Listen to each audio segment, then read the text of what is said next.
નમસ્કાર મિત્રો, આપ જોઈ રહ્યા છો બનાસ ગુરુવાણી અને હું છું આપની સાથે આલોક મિશ્રા.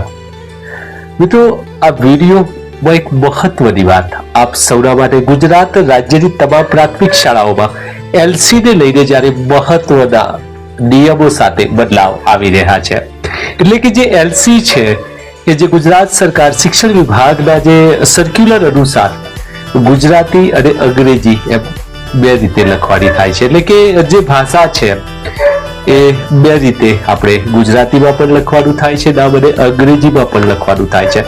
તો મારા ગુજરાત રાજ્યના તમામ આચાર્યશ્રીઓ માટે મહત્વની અપડેટ હું આ વિડીયોમાં લઈને આવ્યો છું.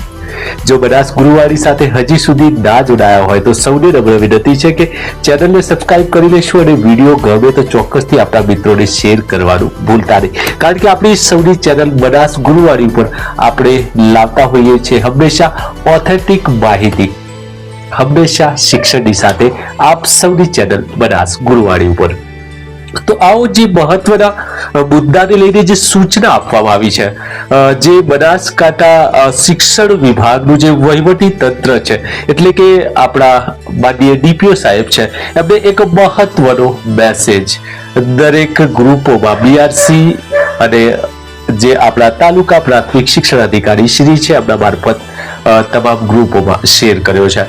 તો જે મળતી માહિતી મુજબ જે એલસી છે એ આપણે નવા ફોર્મેટ મુજબ બાળકને આપવાની થાય છે. એટલે કે આ નવા જે ફોર્મેટ છે એની અંદર ગુજરાતી અને અંગ્રેજી બંનેમાં નામ લખવાના ઓપ્શન્સ આવી ગયા છે.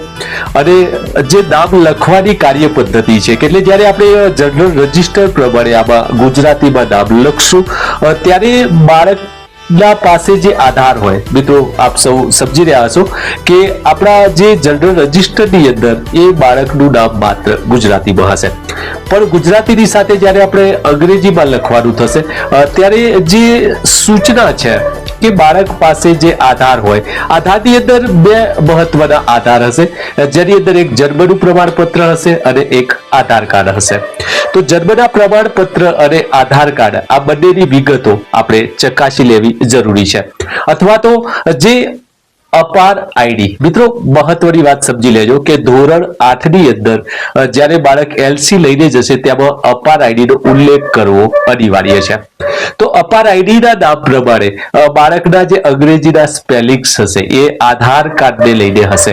એટલે જ્યારે પણ આપણે બાળકનું નામ અંગ્રેજીમાં લખીએ ત્યારે આધાર કાર્ડ મુજબ હોવું અનિવાર્ય છે, કારણ કે આધાર કાર્ડ સાથે એની અપાર આઈડી સંકળાયેલી છે. તો આ હતી મહત્વની વાત. જ્યારે બાળકની પાસે આધાર પુરાવો ઉપલબ્ધ હોય.